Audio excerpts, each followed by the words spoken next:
Verónica, en este segmento de tu dosis de terapia, me gustaría empezar haciéndote la pregunta: ¿cómo defines el trauma?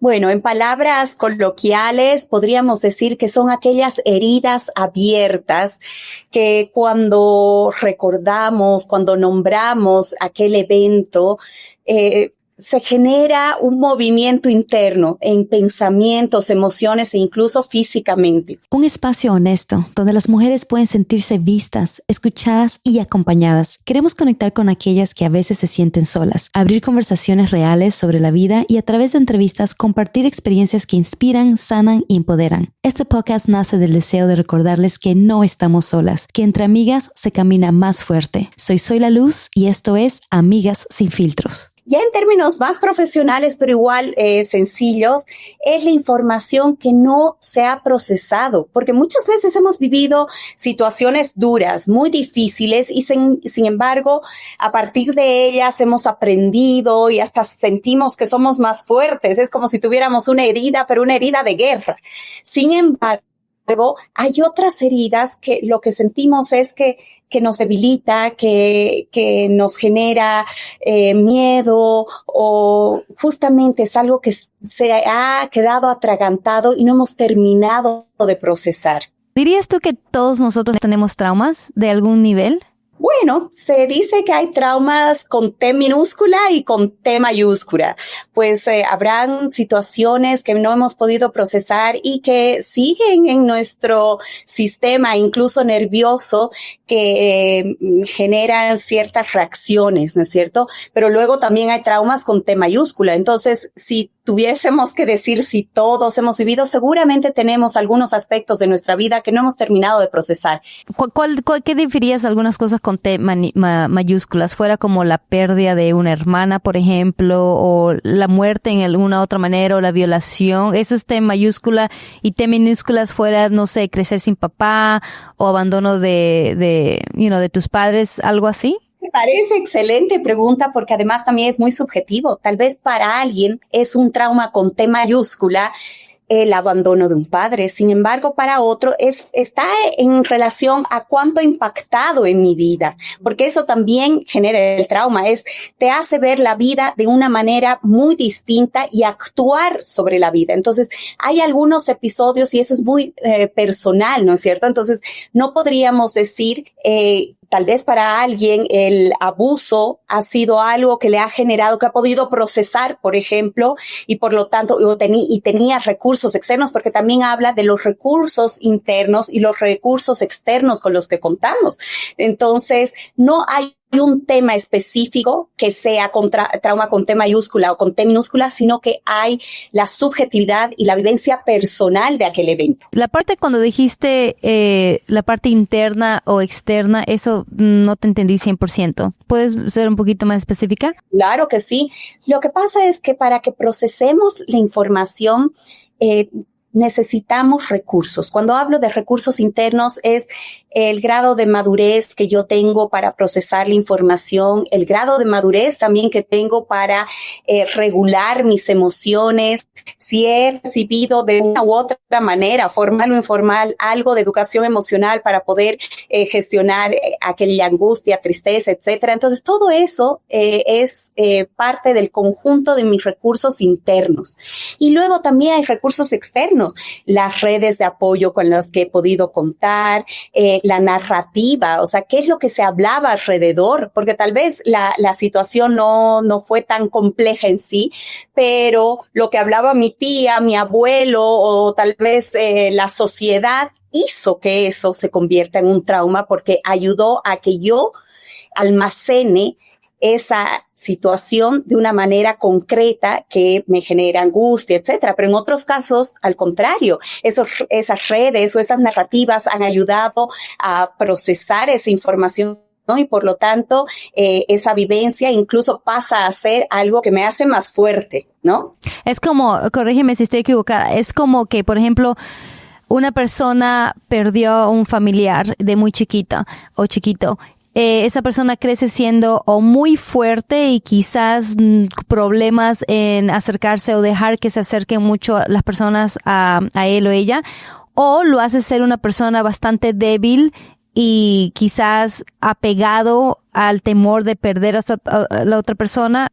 Totalmente. Y la verdad, nuevamente, cada persona tiene una vivencia particular y depende mucho. Cuando yo les hablaba del trauma, miren, bueno, los que ahora solo están escuchando, les voy a pedir que se imaginen, y los que me pueden ver, pues van a poder ver que aquí estoy con una muñequita rusa, aquellas muñequitas que dentro de la grande, ay, no estoy pudiendo abrir, bueno, voy a tratar de abrir mientras voy hablando. Bueno, dentro de la grande hay una más pequeña y dentro de esa pequeña hay otra más pequeña. Pues, ¿qué es lo que pasa? A veces nosotros somos esa que podría decirse que es grande. Digamos que yo ya tengo 25 o 38, pero he almacenado algunas de mis vivencias cuando yo tenía, no sé, pues tal vez 7 o tal vez 15.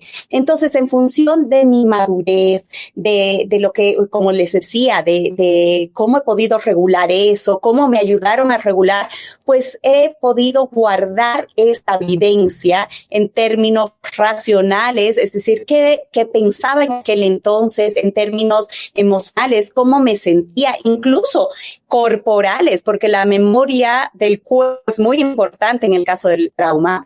Entonces, ¿qué es lo que ocurre? Cuando algo parecido pasa, algo parecido a aquel evento traumático me pasa cuando soy grande, a veces, ¿qué es lo que ocurre?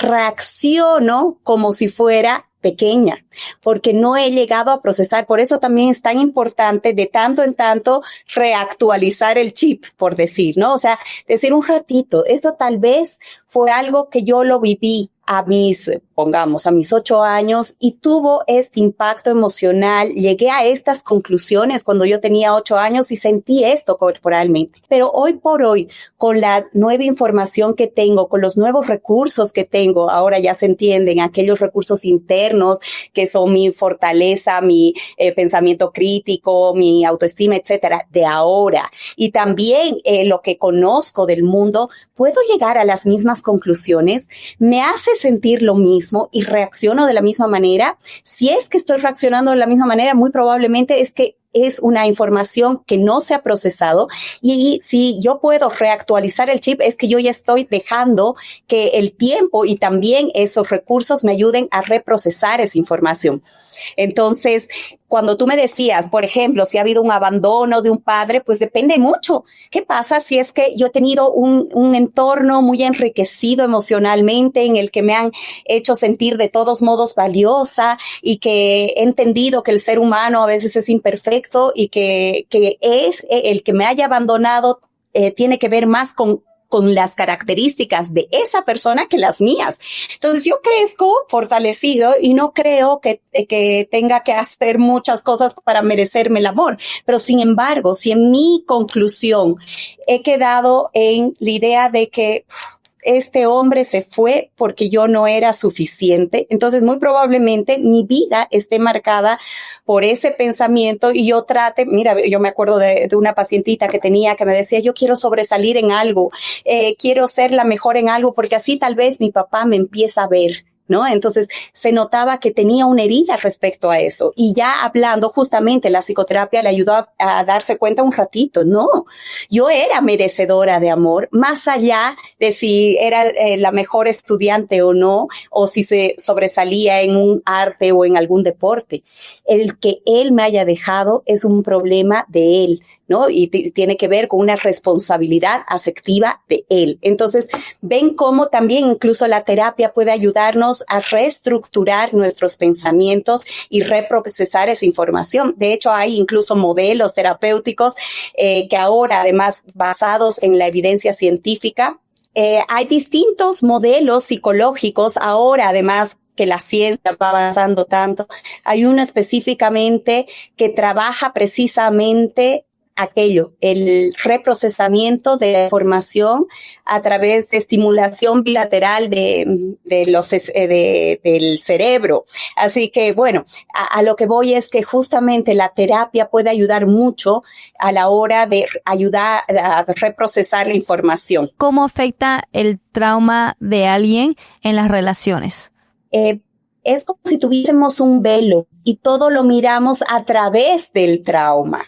Entonces, muchas veces es como si se activara en nuestro sistema nervioso todo aquello que tiene que ver con la alarma, es decir, nuestro sistema de alarma. Entonces estamos muchas veces hipervigilantes. En otras ocasiones, ¿qué es lo que ocurre? Evitamos tener ciertas experiencias, por lo tanto nos privamos de algunas relaciones, de algunas vivencias por el miedo a ser dañados nuevamente, ¿no? Y en otras ocasiones nos sumergimos en situaciones muy parecidas a las que hemos vivido cuando éramos más chicos. ¿Por qué? Con el afán de que esta vez la situación salga mejor. Entonces, a veces hay una repetición inconsciente de situaciones o escenarios parecidos a los que nos llevaron al trauma. Qué interesante. ¿Y tú crees que podemos tener traumas, algunas personas que no recordamos, pero sí actuamos de cierta manera por el trauma que no recordamos? No sé si tiene sentido mi pregunta. Totalmente, ¿no? Se entiende, y ahora lo voy a explicar un poquito desde la neurociencia. No siempre el trauma es un recuerdo nítido, y esto es porque también nuestro organismo tiene mecanismos de defensa con aquello que es difícil de procesar. Entonces, algunas veces hacemos como disociaciones, ¿qué es la disociación? Es como desconectar, a veces es desconectar mi conciencia, desconectar mi memoria, desconectarme emocionalmente con aquello que me ha producido una alteración tan grande. Entonces, se habla también de la memoria implícita, que es, tengo un recuerdo, tal vez no consciente, pero sí de mi cuerpo y de mis emociones. Entonces, no sé si te ha pasado, tal vez no a través de un trauma, pero que escuchas una canción y te mueve y te transporta a un momento de tu vida, o incluso un olor. Pues precisamente también una de las señales del trauma es que hay personas, ¿te acuerdas en nuestro último podcast? Nos decía una mujer que había vivido una situación de violencia, que el simple hecho de que abra la puerta su pareja ya le activaba emocionalmente. Entonces pasa más o menos así cuando hay un trauma, te activas. Entonces hay personas, por ejemplo, que me dicen, cuando escucho la canción que sonaba de fondo cuando ocurrió esto que me ha generado el trauma, mi cuerpo se erizaba, ¿no? Entonces hay esas memorias del cuerpo y de las sensaciones, y de algunos, a veces se queda como grabado en alguno de nuestros sentidos. ¿Qué actitud o reacciones tienen estas personas que tienen un trauma no resueltos, generalmente?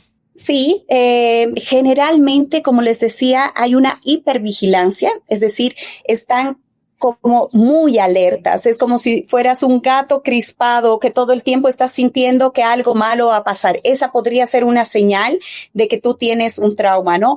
Otra es que sistemáticamente evitas ciertas situaciones. ¿Por qué? Porque no quieres revivir el trauma, ¿no? Y en otras ocasiones es que te encuentras en situaciones muy parecidas a las que se generaron el trauma, y es que uno está de alguna manera coqueteando con la misma situación para que en esta ocasión el final sea con esa fantasía o ilusión. Entonces, generalmente pasa esto, ¿no? Luego también, algunas señales que nos muestran de que hay trauma son esos flashbacks.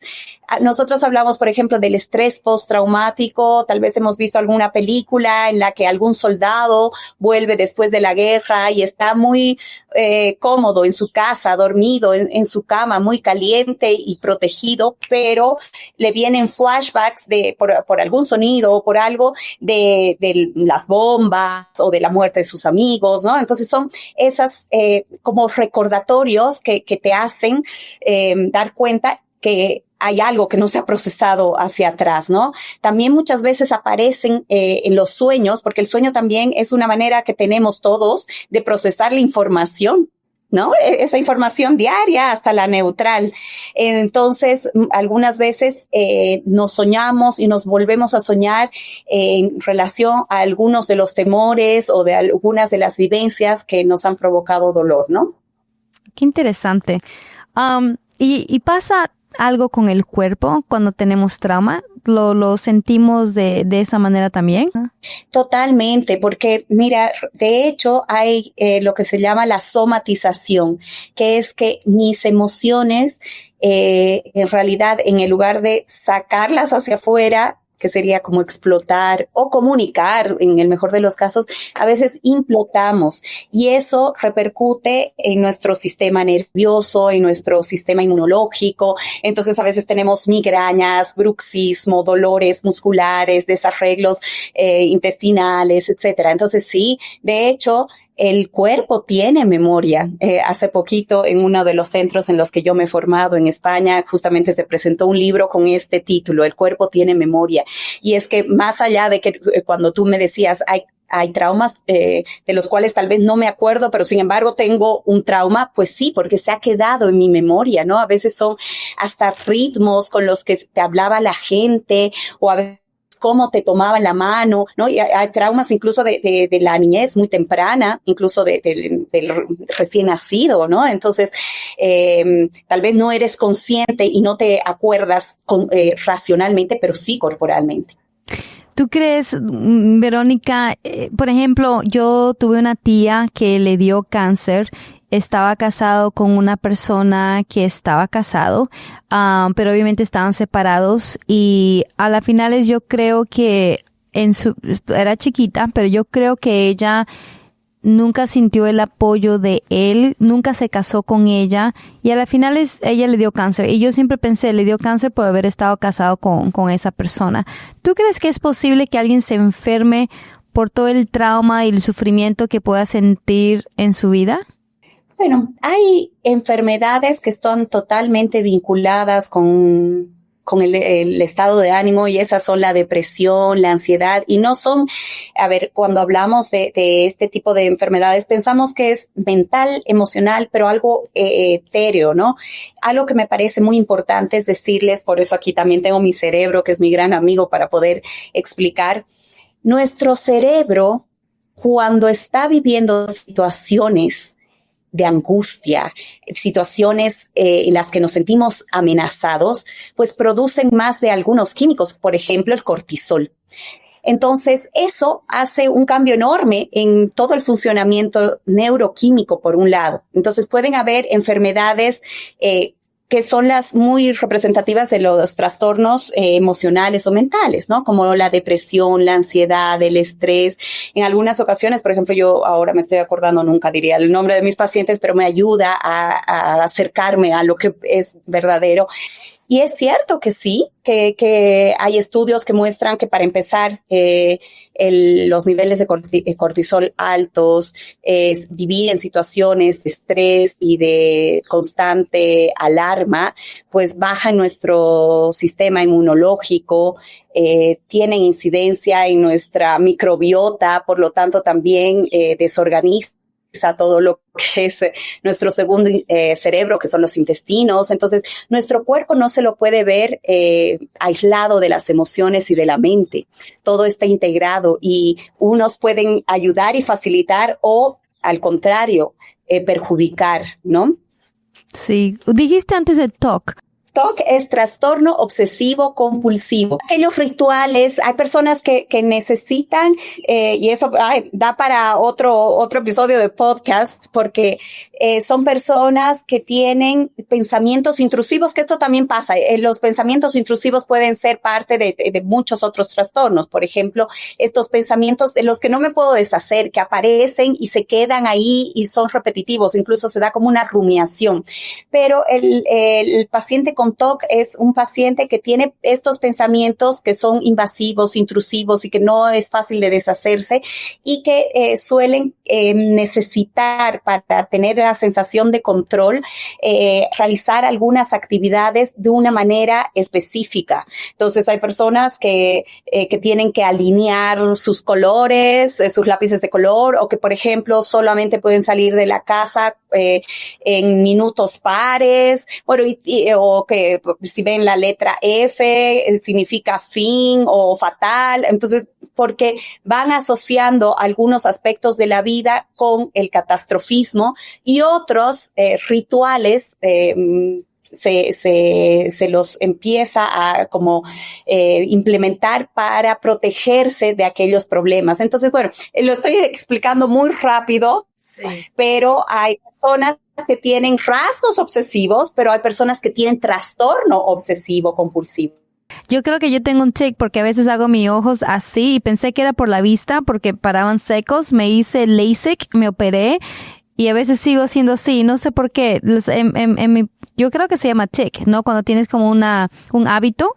No, es un tic que puede ser estar vinculado con alguna, a ver, como decía, el cuerpo está conectado con la mente, entonces muchas veces también pasa que nuestros músculos es diferente cuando, por ejemplo, yo tengo tristeza a cuando yo tengo enfado, cuando yo estoy con estrés.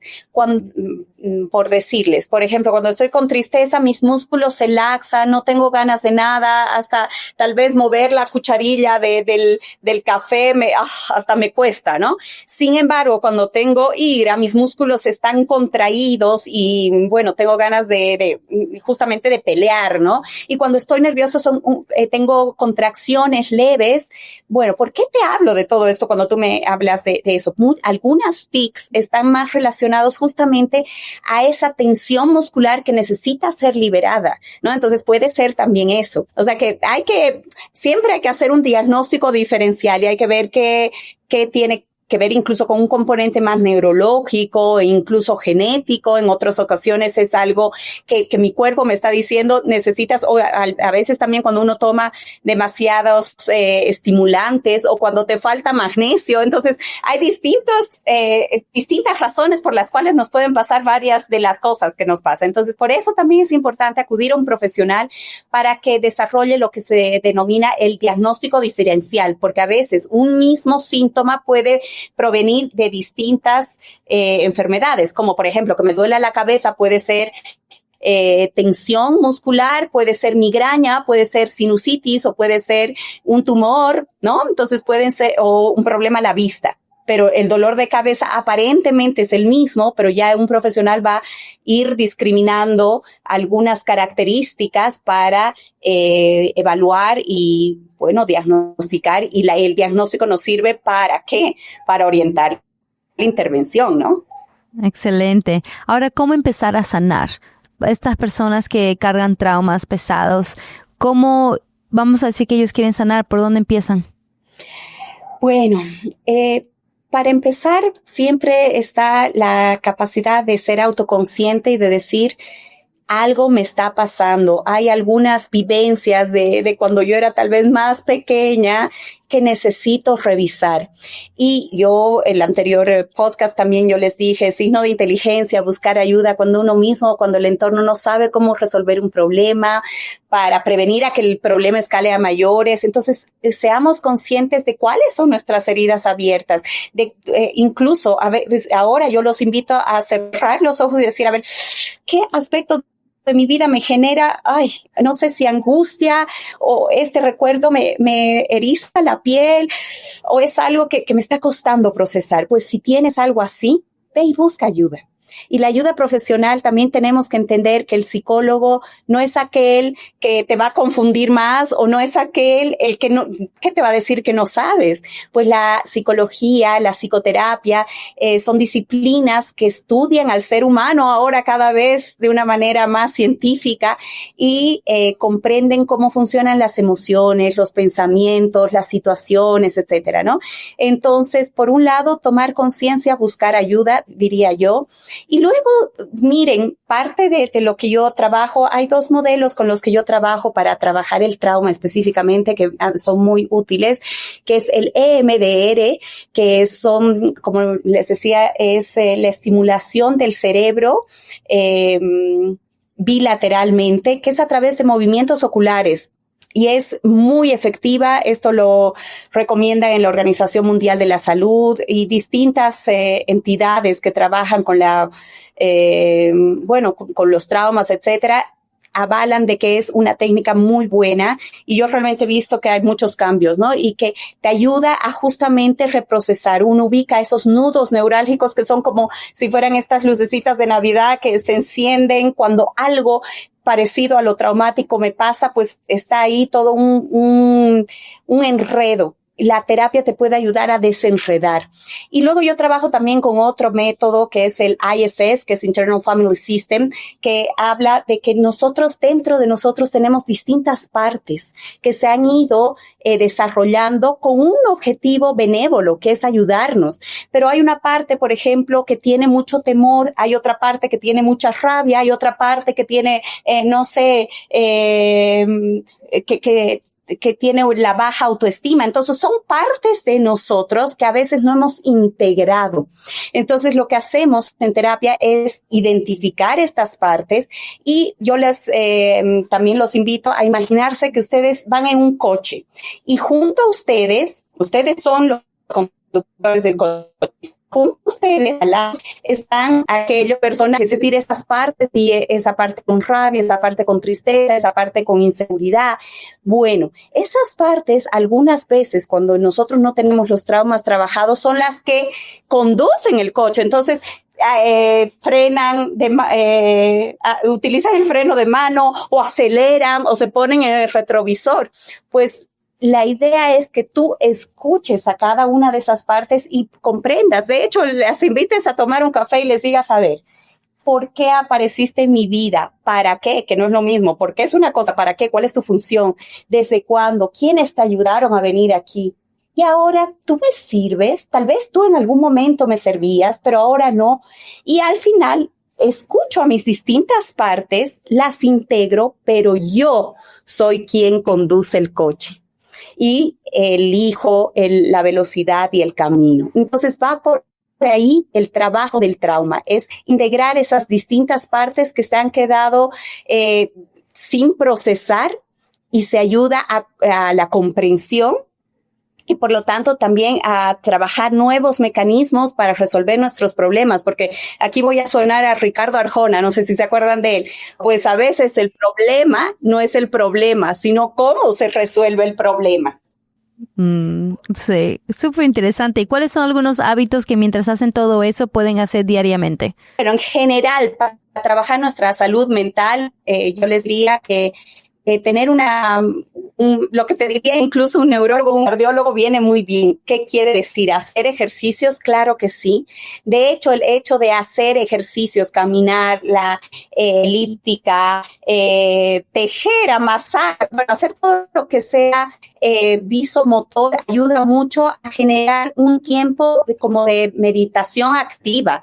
Entonces, eso también genera muchas veces esa sensación de estoy conectado con una actividad y empiezo a reflexionar y es ahí a veces sale de una manera más serena esos aspectos de nuestra vida, o por lo menos desconectamos un ratito y no, porque a veces nuestra cabeza no para, ¿no? Incluso cuando estamos durmiendo estamos resolviendo problemas. No sé si te ha pasado alguna vez eso, Zoila, que en la noche mientras duermes, ya sé de qué tema voy a hablar en el siguiente episodio de podcast. Pues tal vez es brillante que resuelvas algún problema mientras duermes, pero qué estresante, ¿no? Entonces, el hecho de tener también una rutina para dormir bien, hacer ejercicios físicos, alimentarte, la microbiota es muy importante para nuestro sistema nervioso, ¿no? Se dice que más del 80 o 90% de nuestra serotonina se produce en nuestros intestinos, entonces comer más verduras y alimentos no procesados, que sea un 80-20, lo más natural posible, y si hay algo procesado, que sea 20%. Entonces va por ahí en general para cuidar nuestra salud mental. Y para el tema del trauma, yo pienso, como estamos hablando de trauma, sí es bueno buscar ayuda.